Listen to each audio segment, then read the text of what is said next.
Hola, hoy vamos a ver cómo activar y desactivar las opciones de tocar la pantalla para activarla y desactivarla en Samsung Galaxy Z Flip 7.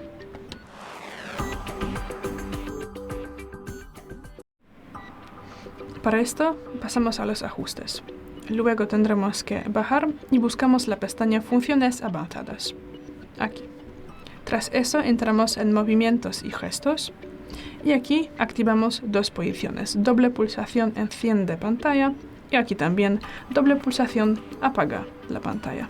Y bueno, y ahora vamos a ver si funciona. Y podemos ver que sí. Y ahora vamos a ver si funciona desde la pantalla cerrada.